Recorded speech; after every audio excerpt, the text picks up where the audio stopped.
Hello, everybody. It is Joel back again with Phil. Hi there. And we are still on a Civ 6 mission, really. We got to turn 26 in episode 1. Phil, why don't you lay out the state of play for us? Okay, well, I've built my city on turn 1, somewhat inadvisably. Novice. I've then tried to get a settler out of the gates to build a second city, but Brazil to the south have beaten me to it with a lovely city by the ocean. So what I'm doing currently, there's my second settler. I'm trying to find somewhere else to build a city. I must go down to the sea again, to the lonely sea in the sky. And all I ask is a tall ship and a star to steer her by. Obviously not the quote at the bottom there, some distance placeholder. Thank you again for that, Sean. Always nice to hear Sean though. So I've got my warriors here. They're quite embattled because they've been dealing with barbarians. Barbarians are really difficult this time out because they're smart, and if they send a scout out and see a city of yours, then they will target that city, and that's really annoying. So I've managed to get up to bronze working. I'm going to want iron because iron will allow me the samurai eventually. Instead, so basically, we're on, just to rewind, you are Japan.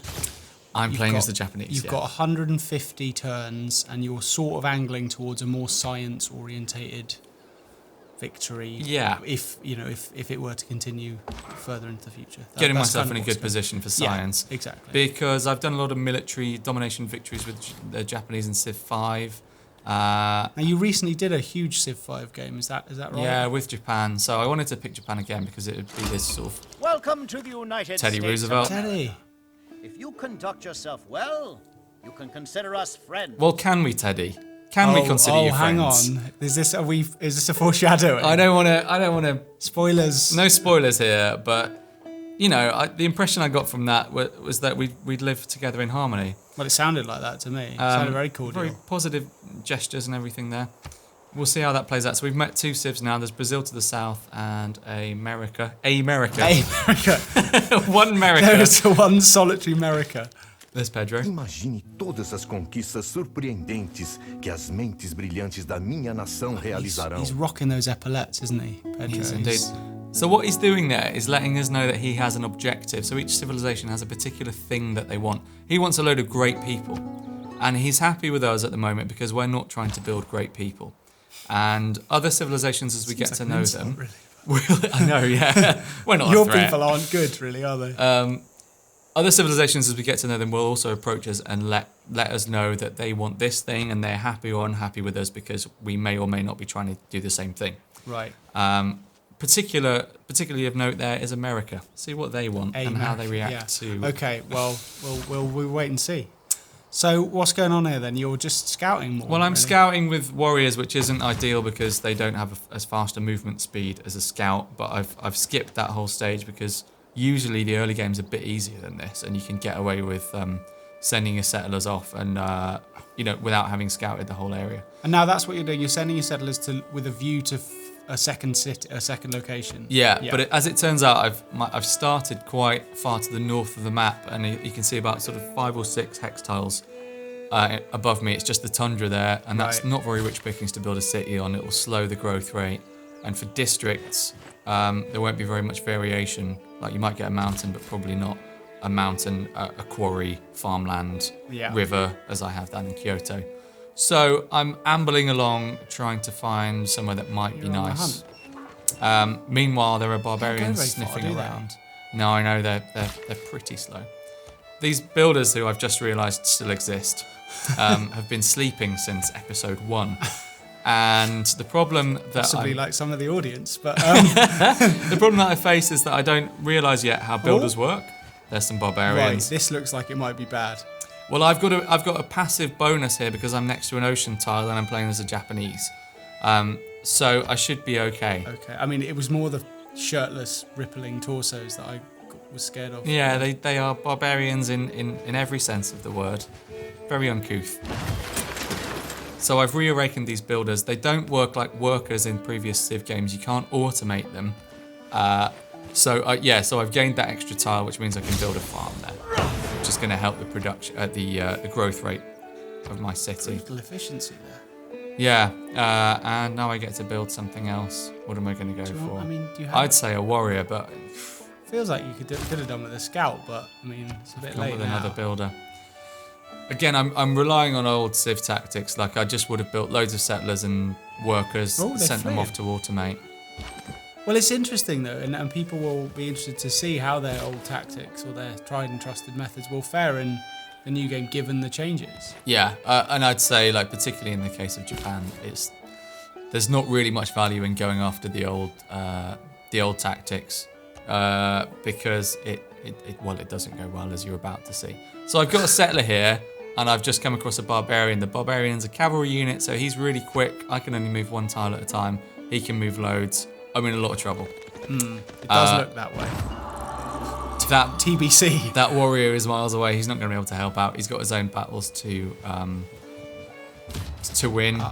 So I'm on the run here. Like, the settlers take ages as well to build, so I really don't want to lose him. But I'm not sure there's much that I can do. Those 3 red tiles there, they're tiles where I can be hurt. So I need to get out of those. But those mounted units are just going to be able to gobble me up wherever I go. So you're just going for it? I'm gonna have to try and retreat a little bit. I think I might be trying at this point to see if I can take them on. That's what I thought you were doing. Yeah. I was thrown by that. But I don't think I actually can. No. The little overlay there, I think, with the green and white and red, gives an They indication. disappeared, it's all fine now. Out of sight and out of mind. Oh, what's going on here? Well, this is the religion system, which Firaxis aren't really talking about in detail at the moment.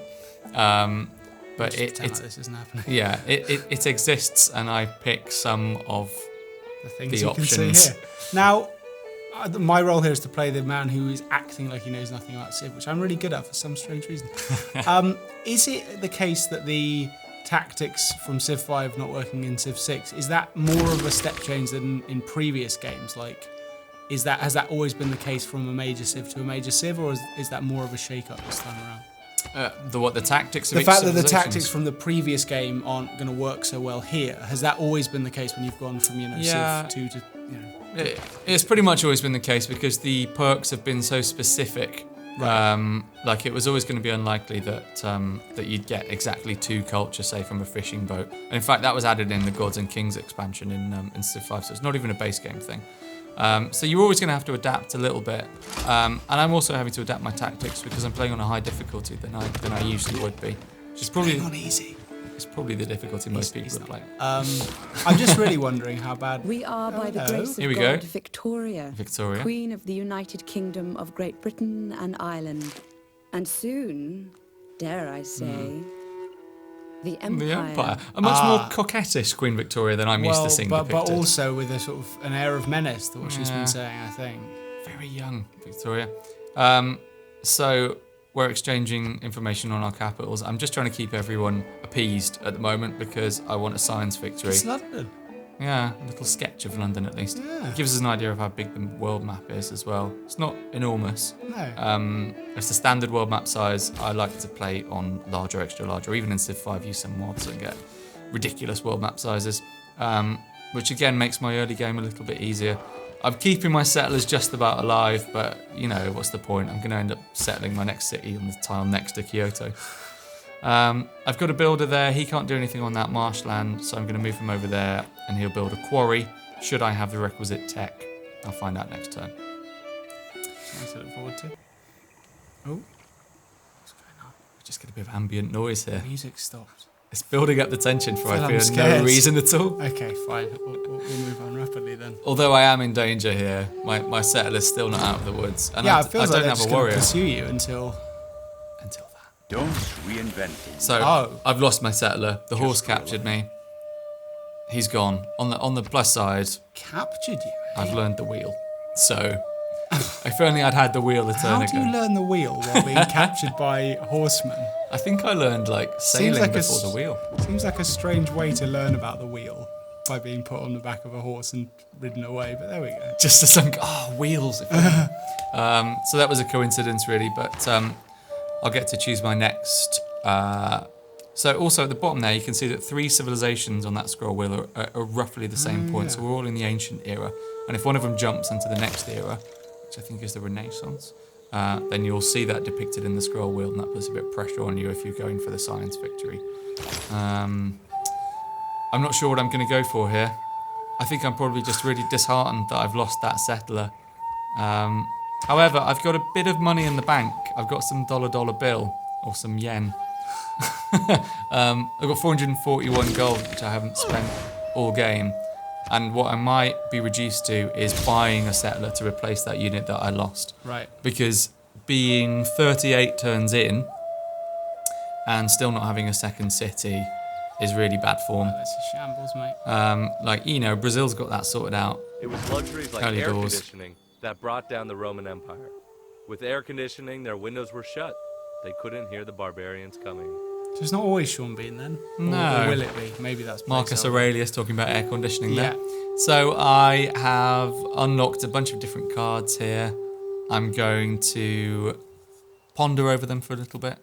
Am I going to make a change?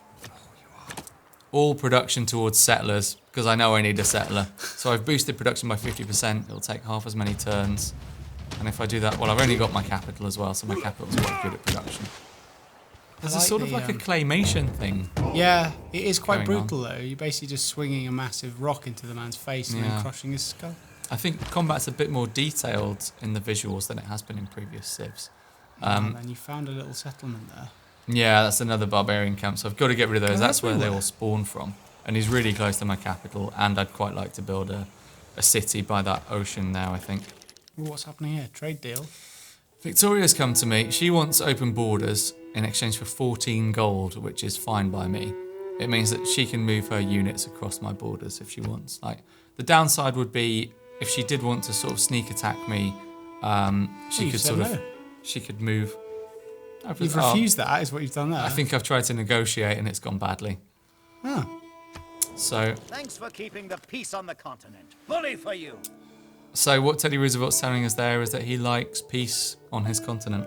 And because we Again, haven't I declared feel war like yet, there's going to be some sort of irony in that statement. There's going gonna to be later. shenanigans. Now, what's happening here? right, he's come to me asking for open borders in exchange for, is that 28 gold? Move Yeah. your cursor, Phil, come on. There we go. gold. And I'd imagine I'll just accept it because it's a good deal. There we go. He can move his units across my borders. I get 28 gold. I need the gold to possibly build a settler or a builder. So I've taken that. And again, I'm not anticipating any wars with anybody at this Well, point. yeah, of course. Everyone's been very friendly. Why would anyone declare war on me at this point? Well, Why? absolutely. So, You've only got one city. You've got no settlers. So Teddy Roosevelt, Moneybanks has come in. He's offered me 38. Why not? Why not? So 528 gold now. That's quite a lot. I've just built a builder. And now, will I go for the settler? In 12 turns it'll take me. Yes, I will. You will. So you could you have just bought one? I think I could have just bought one at that point. Yeah, it would have Right. taken pretty much all my gold. I've gone with the builder that I just bought. He's built a farm. Wanted to avoid this, you Oh. know. But your idea of peace What's left happened me here? no choice. I'll tell you what's happened here. Go on, tell me. Roosevelt has declared war on me. Why? But he said it was because of something you'd done. He's declared a surprise war against me for no reason. I think he just wants No territory, man ever wetted clay and I'm near and him. left it. So now I'm at As war. if there was So no bricks You haven't by chance inadvertently and like fortune. crossed a line. no, there's no lines. There are no lines. No. So now I'm in real Well. trouble. I've got one city, and I'm at war with the barbarians down in the south east. So I'm gonna try to declare peace with him, but I can't. Well, he's only just declared war. I mean, if he goes back on that, he's weak. Yeah, unknown reason has caused that war by the look of Oh it. yeah. Our relationship's terrible. It's not great with Victoria either. So yeah, basically what I'm trying to do here. Let's quit the game. Had enough of it. I'm looking for the diplomacy menu. Slightly different layout in the UI in Civ 6. What I'll eventually realise is that it's these icons here. Right. I'll click on him and that's how you talk to the leaders. So usually where the options for interacting with them would You have be, no access to it. they're not there because we're at war. So there we go, I can declare my friendship with Pedro too. Or I can denounce him or declare a surprise war That'd if I help. was Roosevelt. So what I might do is see if anyone will join me in this war, and that might put Roosevelt off. Joint war. So I can offer open borders. Oh, which you turned down before. Yeah, chucking a bit of gold there, but what's actually happening is that 0 gold for 30. 1 gold for 30 turns. What I'm actually negotiating there inadvertently is that I'll join in Victoria's war. She's actually at war with someone else, and I don't realise this as I'm pottering around. So you're saying, I'll give you open borders and 75 gold, help me out against old Teddy R. That's what I'm trying to do, but in fact, I'm saying I'll join your war with Pedro too. Oh. And I don't want to do that. But I still don't think I've realised that, because I'm still trying to make it happen. You're really insistent on this. Eventually, yeah, I'm even giving her... So that's a great deal for her as well, but she's having none of it. Being very sort of... Just sort of swishing her hair about. Yeah. Well, that's not work then. Yeah, so I'm going to have to go it alone. And at some point, I'm going to have to build at least one more warrior unit. I feel like you're in trouble. There'll be Sherman tanks rolling across your I know. settlers before you know it. The nukes will be falling in 5 turns. If it was going to happen anytime, it's probably better to happen in the early game when the best you can hope for is like spearmen. Yeah, and I've spent all my time building builders and a settler that's now gone. So like as a war nation, I'm absolutely scuppered. I'm disappointed. As an old hand at Civ games, Phil, I feel like you're sort of letting the side down a bit here. It's not gone well, so we'll see how I get on in the next episode, but I've got a lot to do. If you enjoyed the vid, then subscribe for more, leave us a comment, give us a thumbs up, all that good stuff. And we'll catch you next time.